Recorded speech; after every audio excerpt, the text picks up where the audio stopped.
Okay, let's just jump right into it. I've got a question for you that sounds like it's from some spy movie, but what if it's actually real? Are we, right now, living through a world war? And if so, why does it look nothing like what we'd expect? So, the whole reason we're talking about this comes from a pretty shocking claim. It translates to World War III has already started. It's just not official yet. Whoa, that's a huge statement, right? So in this explainer, we're going to unpack what on earth that could possibly mean. All right, so to really wrap our heads around this idea, we first have to kind of throw out our old definition of a world war. Forget the old school picture of global conflict, because the argument here is that the rules of the game have completely changed. I mean, when you hear World War, what pops into your head? Probably massive armies clashing, right? Formal declarations of war on the news, the terrifying specter of nuclear weapons. But according to the source we're looking at, that's the 20th century version. The 21st century version is a lot quieter and maybe even more complex. So, if the world's biggest powers aren't fighting each other head-to-head, then what is happening? Well, this brings us to a super important concept. We've got to understand the new rules of engagement.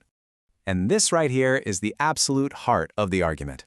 The whole idea is that major powers have stopped fighting these big, direct wars.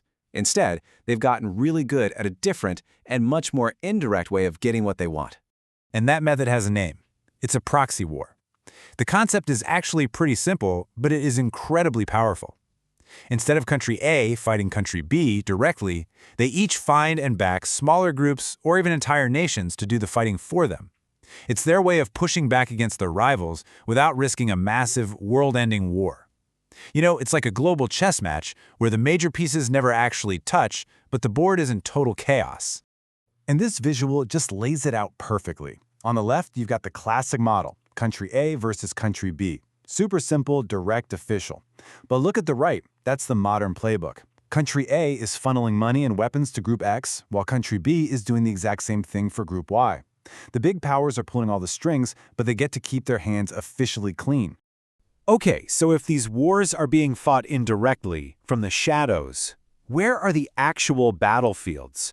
Where is all of this actually happening? Well, the source points to a really clear example saying countries fight indirectly, like in the Middle East.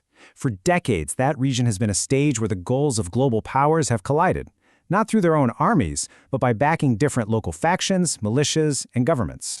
So what are the unspoken rules of this silent war? Well, for starters, nobody ever officially declares war, so it can begin without anyone even realizing it. The major powers, they go out of their way to avoid a direct fight. Instead, all the fighting is done by their local partners. And here's the kicker. This gives the big players plausible deniability. They can always say, hey, it wasn't us. And the result of all this?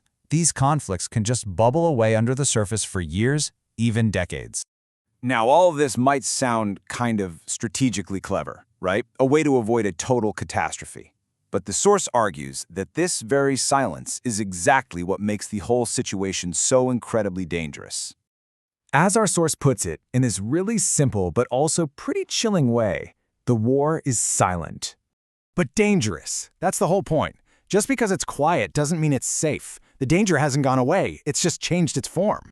See, the real threat of a silent war is that it plays out with no rules and no accountability. It's happening in the shadows of global politics, fought with cyber attacks, economic sabotage, and disinformation.